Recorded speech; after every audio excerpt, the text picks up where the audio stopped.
Espíritu Santo, abre nuestros ojos y miraremos las maravillas del Hijo a la gloria del Padre. Amén. Podéis sentaros.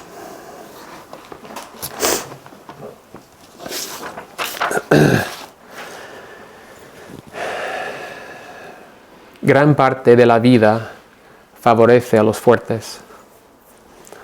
Los más ricos y audaces son los que triunfan en los negocios.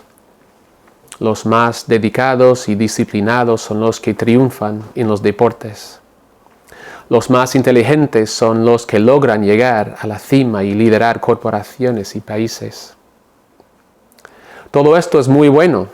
Después de todo, queremos ver a los mejores atletas en el campo y a los mejores médicos tomando decisiones sobre nuestra salud.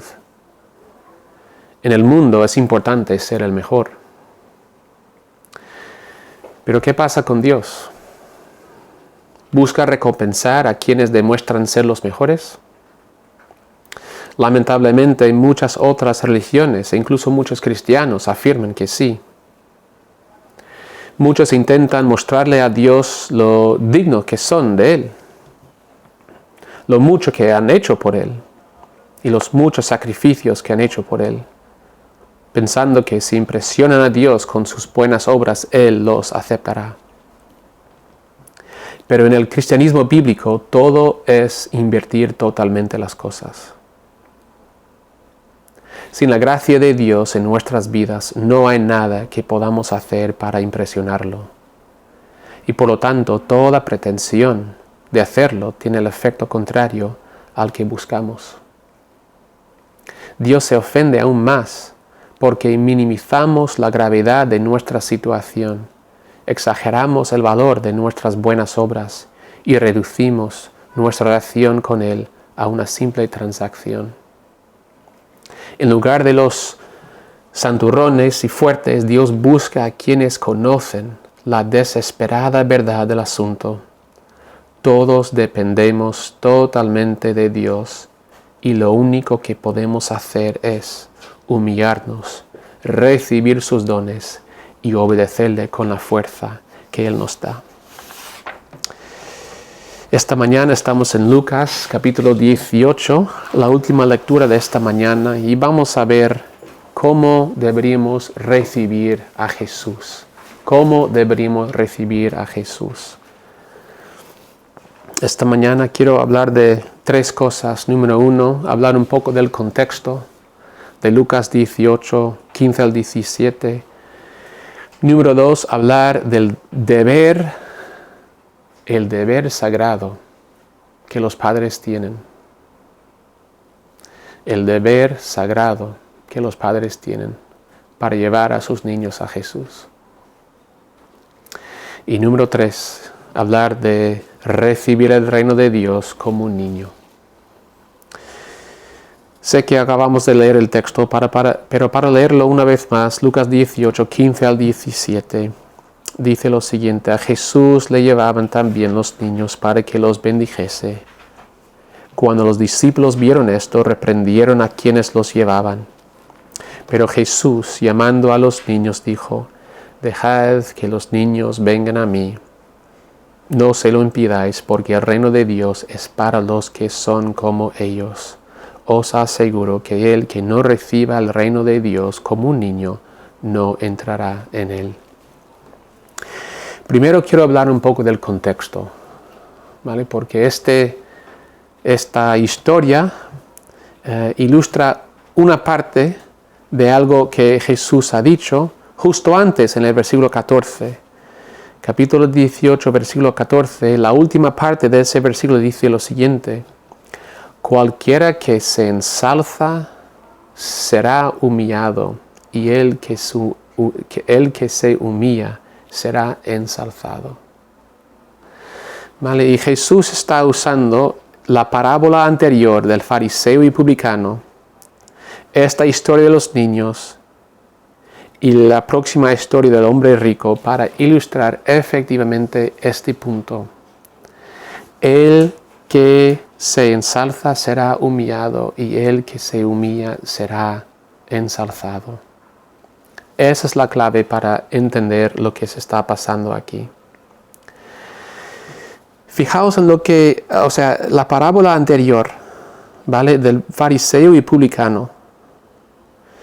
Mira, capítulo 18, versículo 10. 2 hombres subieron al templo a orar. Uno era fariseo y el otro era recaudador de impuestos.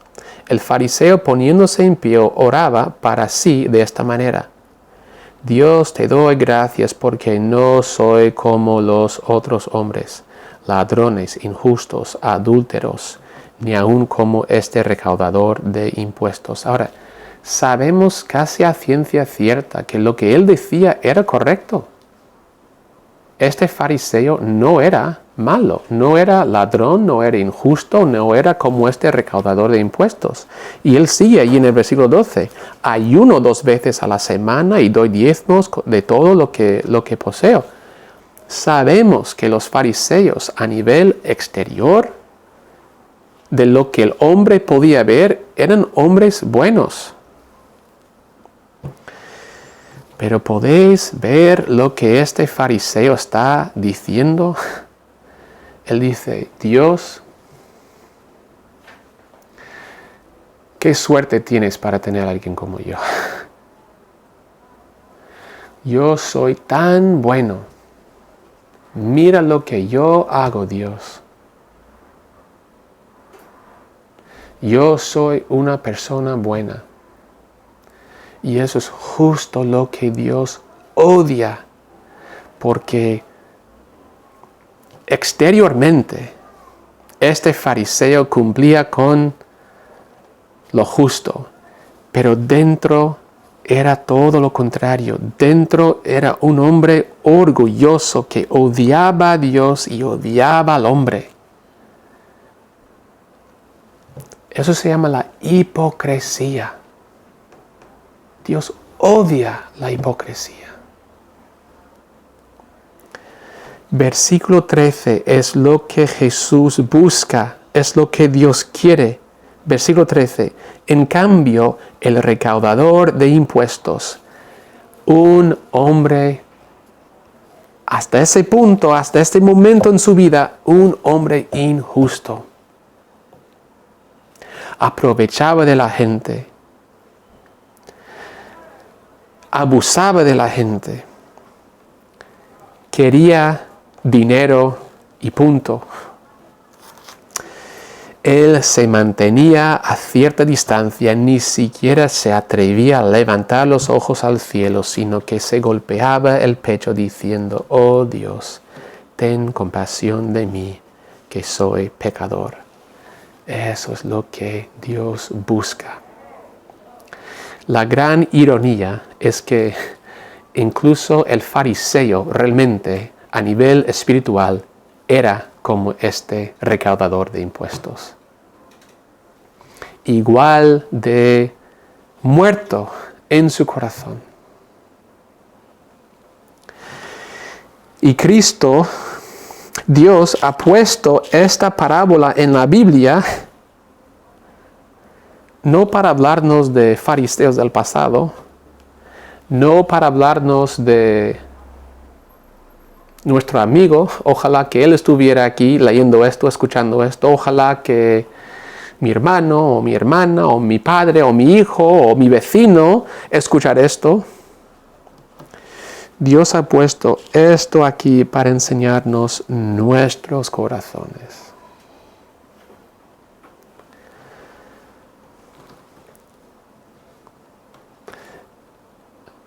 Eso es lo que Dios busca. El que se humilla será ensalzado. Si seguimos aquí a nuestro texto de hoy, 15 al 17, hablar de los niños. ¿Ves allí cuando dice allí en el versículo 15, cuando los discípulos vieron esto, reprendieron a quienes los llevaban? Esa es una respuesta totalmente humana. Jesús es una persona importante. Él tiene que atender a gente importante. No tiene tiempo para niños. ¿Qué ofrece un niño al mundo? ¿Qué aporta? ¿No trabaja? ¿No tiene formación? Los niños, versículo 15, los niños, allí la palabra niño es más bebé, ni pueden andar, ni pueden hablar. ¿Qué ofrece un niño al mundo? No es una persona fuerte, poderosa. La respuesta de los discípulos aquí es igual que la oración del publicano. Dios, seguro que te interesan las personas buenas. Gente que puede aportar algo. Tiene que funcionar así. Pero igual que a Dios le interesaba la oración del recaudador de impuestos, de arrepentimiento, de humillarse, a Jesús le interesa pasar tiempo con niños. El niño que no puede ofrecer nada a Dios, el recaudador de impuestos que no puede ofrecer nada a Dios. Y es lo que Dios quiere. Porque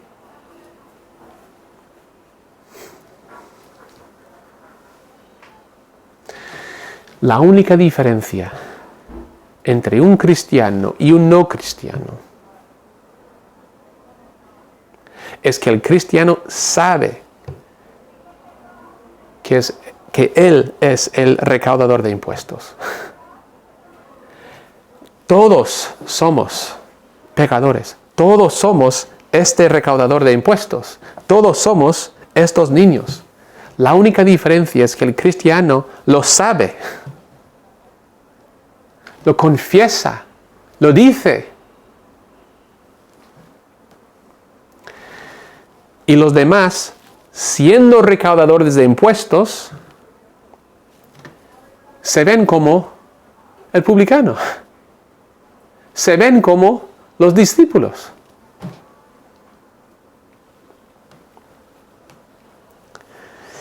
El que se ensalza será humillado y el que se humilla será ensalzado. Ahora, por el bien del tiempo, no vamos a hablar de la siguiente parábola, la siguiente historia, empezando en el versículo 18, pero es lo mismo, el hombre diciendo, Dios, ya he cumplido con todo esto.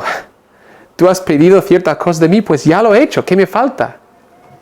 Y Jesús pone su dedo justo allí en la llaga diciendo, vende todo lo que tienes y sígueme a mí.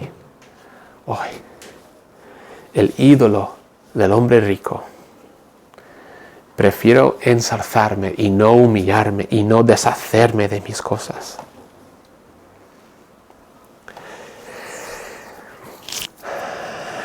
Jesús está interesado en el pecador arrepentido, en el niño, en el pobre. El cristianismo no es para los fuertes, sino para los débiles. Y todos somos débiles. Y de hecho, si vamos a otras partes de la Biblia, no es simplemente que seamos débiles, es peor. Ojalá que solo estuviera débil. Ojalá. Porque estando débil, puedo esforzarme. ¿No? Puedo comprometerme más. Hay algo que yo puedo hacer. Pero la Biblia dice que estamos muertos. Estamos muertos en nuestros pecados. Es decir, no hay nada que yo pueda hacer. Así que lo que mucha gente hace sobre todo en nuestros países occidentales, donde literalmente se puede comprar el placer, no quieren pensar en su estado espiritual, entonces se distraen constantemente con el ocio, con redes sociales, con YouTube,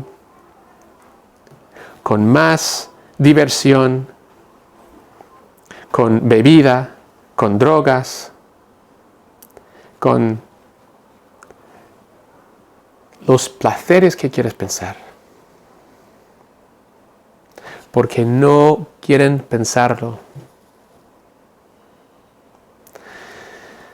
El problema es que Dios ha puesto una sed en tu corazón. Y todos intentamos satisfacer esa sed con otras bebidas. La bebida del placer, la bebida del ocio, del deporte, de familia, incluso de cosas buenas, de mi carrera, de dinero.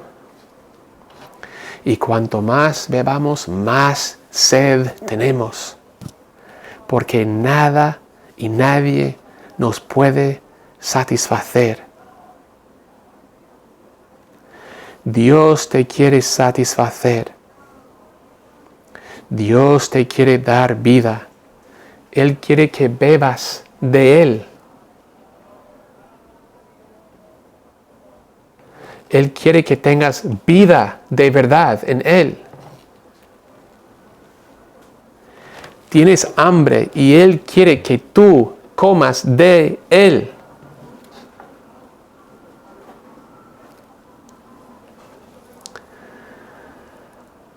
Estamos muertos.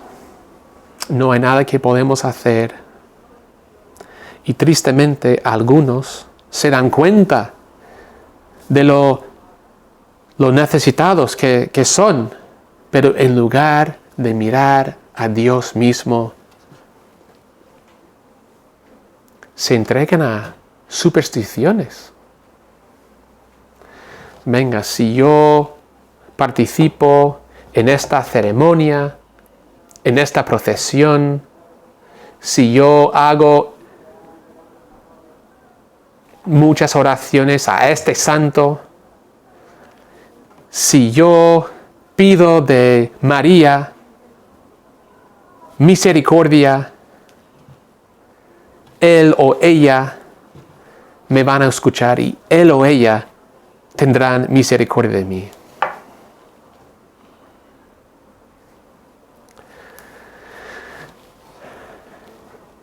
Piensa en lo triste que es para un padre si un niño, en lugar de venir a él para pedir pan, para pedir bebida, para pedir protección, para pedir amor,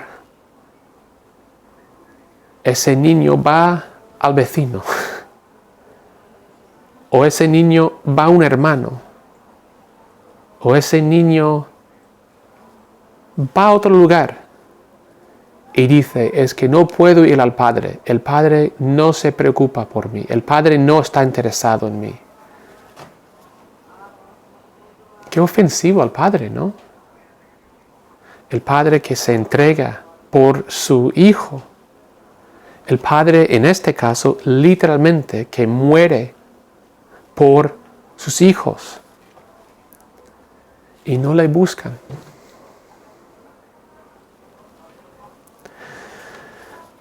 Estamos muertos. Somos este recaudador de impuestos.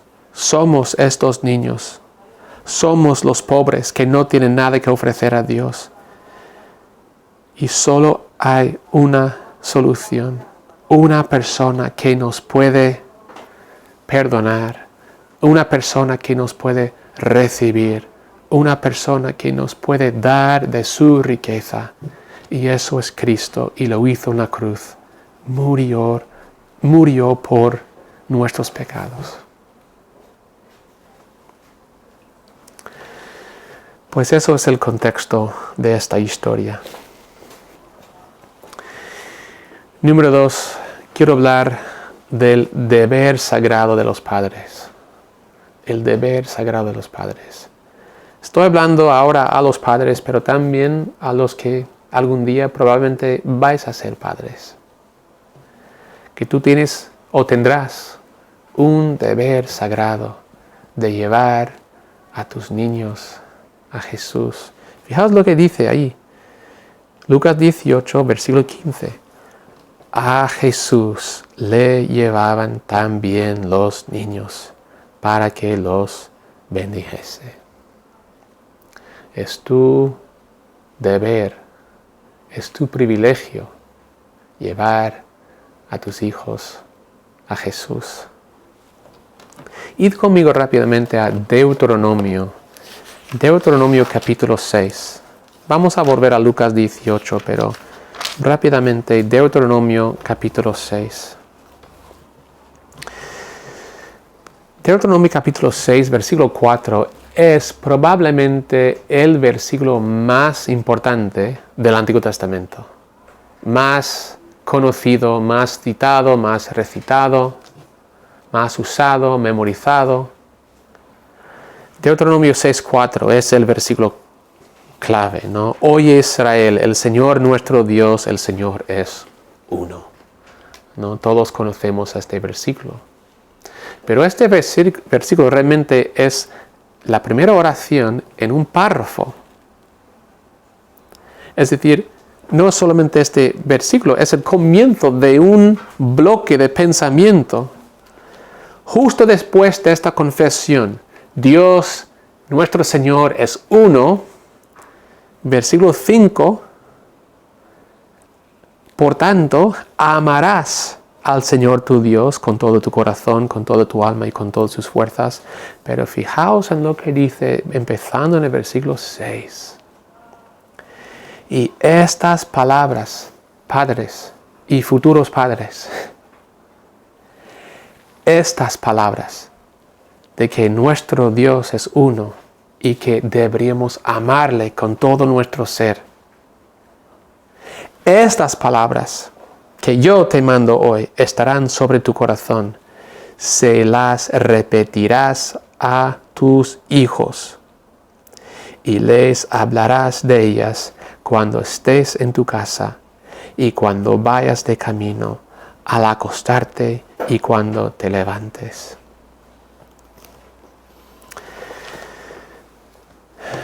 Tú y yo tenemos el gran privilegio de llevar a nuestros niños a Jesús. Y según Deuteronomio 6 y otros pasajes de la Biblia, yo creo que la mejor manera de hacerlo, creo que lo que la Biblia dice que deberíamos hacer, es hacerlo en dos maneras. Número 1, de manera estructurada, y número 2, en momentos no planeados. ¿Vale? Es decir, yo soy padre. Yo quiero llevar a mi niño a Jesús. Tengo que enseñarle cuando estoy en casa y de camino, cuando me levanto, cuando me acuesto. Pues ¿cómo lo hago? Necesito un plan, necesito hacerlo. Pues la iglesia durante siglos y siglos y siglos han usado dos herramientas para enseñar a sus niños. Número 1, las propias escrituras. Leyendo la Biblia con tus hijos. Lee la vida de Jesús. Lee las historias de los reyes del Antiguo Testamento. Lee las cartas de Pablo. Lee los salmos. Lee los proverbios con tus hijos. Hazles sabios. Este mundo está lleno de caos. Lleno de gente que no sabe lo que hace. Y quieren enseñar al mundo.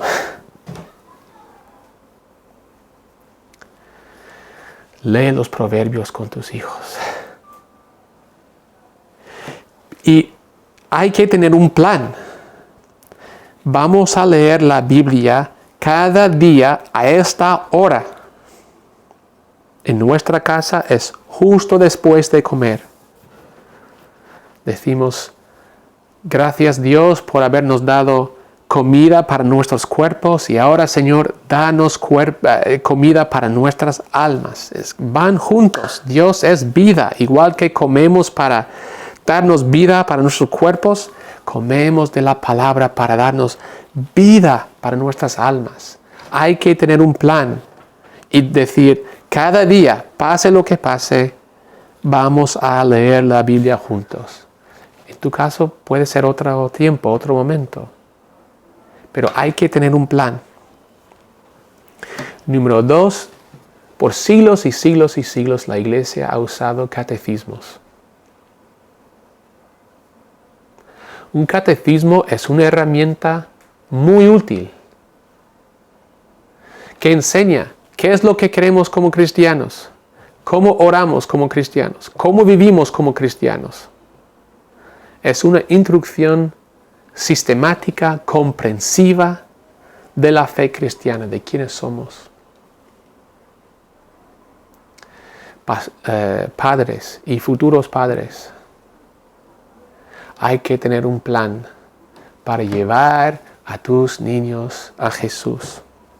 Pero no solo es eso, no solamente es la parte, una estructura, porque Deuteronomio 6 dice, cuando te levantes, cuando estés en el camino,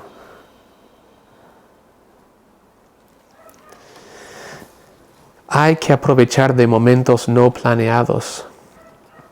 Hay que pasar tiempo juntos y estar alerta. O mejor dicho, hay que crear tiempo.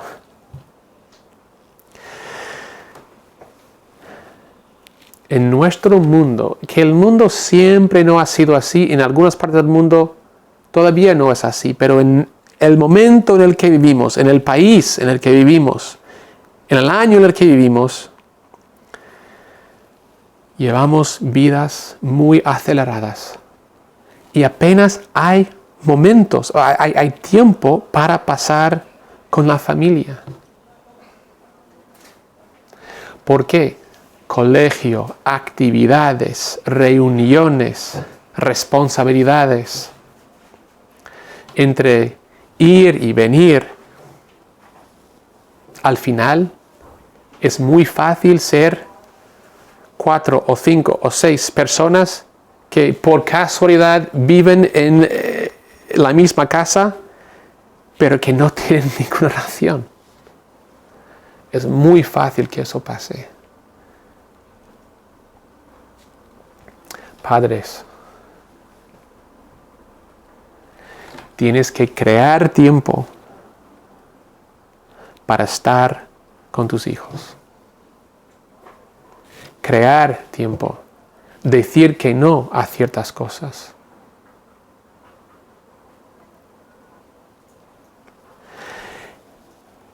No para ser feo, no como castigo, sino como el padre, como la madre, para poder decir, sé que a lo mejor no entiendes por qué no puedes hacer tal actividad. Confía en mí. Esto es para tu bien. Esto es bueno. Quiero pasar tiempo contigo. Es mejor estar juntos como familia.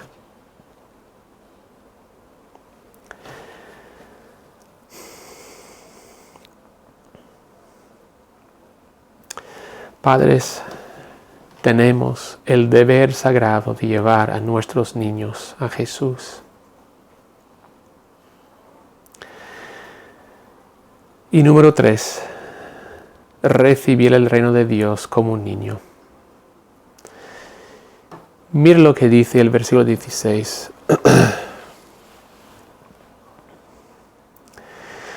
Pero Jesús, llamando a los niños, dijo, dejad que los niños vengan a mí, no se lo impidáis, porque el reino de Dios es para los que son como ellos. Os aseguro que el que no reciba el reino de Dios como un niño, no entrará en él. ¿A qué se refiere Jesús aquí? ¿Cómo puedo recibir el reino? ¿Cómo puedo formar parte del pueblo de Dios? ¿Cómo puedo yo tener una relación personal con el Rey como Padre? ¿Cómo? Pues sabemos lo que Jesús no busca en estos versículos. En esta parábola del fariseo y publicano, recibir el reino de Dios como un niño no es ser orgulloso. No recibimos el reino de Dios orando así: Dios, te doy gracias que no soy como los demás. Señor, qué suerte tienes para tener a alguien como yo. No entramos el reino de Dios por el orgullo. Pero eso es demasiado fácil. Eso es demasiado fácil. Esto es tan... Nadie ora así. Es una parábola.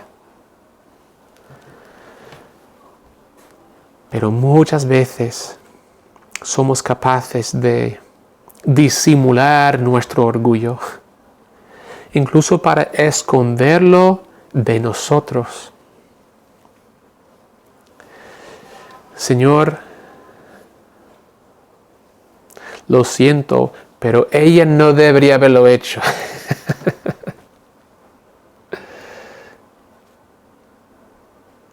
Señor, ¿ves lo que yo tengo que aguantar? Señor, castígales a ellos. Todas estas oraciones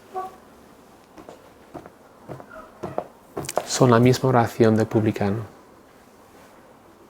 Señor, hay mucho mal en el mundo y yo, si quieres, te lo puedo señalar dónde está. No está en mí, está allí. No entrarás en el reino de Dios así. No por el orgullo y tampoco por el avaricio. No hemos visto esta historia esta mañana, pero empezando en el versículo 18, el hombre rico que no puede deshacerse de sus riquezas, porque él prefiere riqueza sobre su propio hermano, sobre los demás, sobre los pobres. Él prefiere tener plata, oro, posesiones, que para dar vida a la gente necesitada. Nunca jamás entrarás en el reino de Dios por avaricia. Entonces, ¿cómo puedes entrar en el reino de Dios? Si no es por el orgullo del publicano, por el fariseo, es por la humildad del publicano. ¿Tú quieres ser como un niño? ¿Tú quieres entrar en el reino de Dios? Hay que humillarse. Señor, yo soy el publicano. Yo soy el pecador. Perdóname a mí. Ten misericordia de mí. ¿Ves? El publicano no está diciendo: Señor, ¿ves la hipocresía de ese fariseo? Que es cierto, él es hipócrita. Pero la persona realmente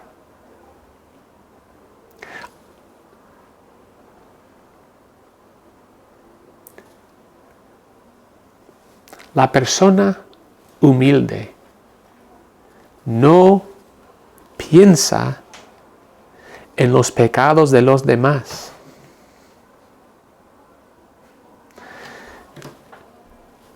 La persona humilde piensa en sus pecados y quiere que Dios obre en su vida para hacerle más como Cristo. No es por el orgullo del fariseo, es por la humildad del publicano.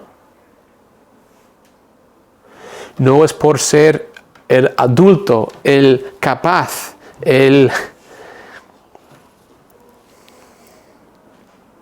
maduro, el que puede aportar algo. Es ser un niño. Físicamente, piensa en un niño.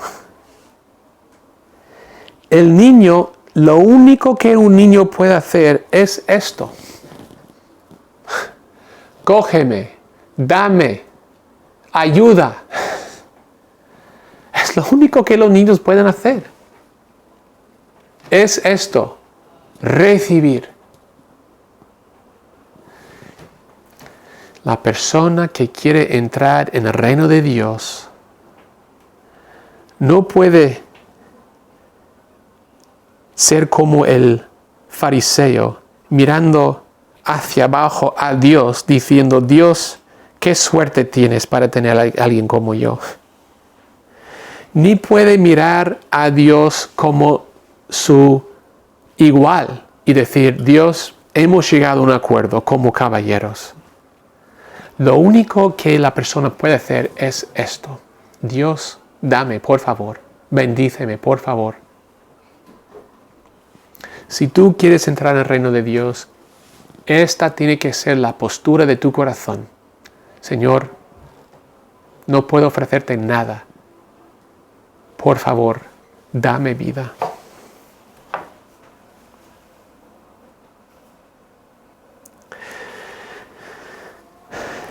El reino de Dios no es para los fuertes. El reino de Dios es para los débiles. Pero esa es la gran ironía del cristianismo. La gran ironía es que cuando uno se reconoce como débil, es cuando esa persona realmente empieza a ser fuerte.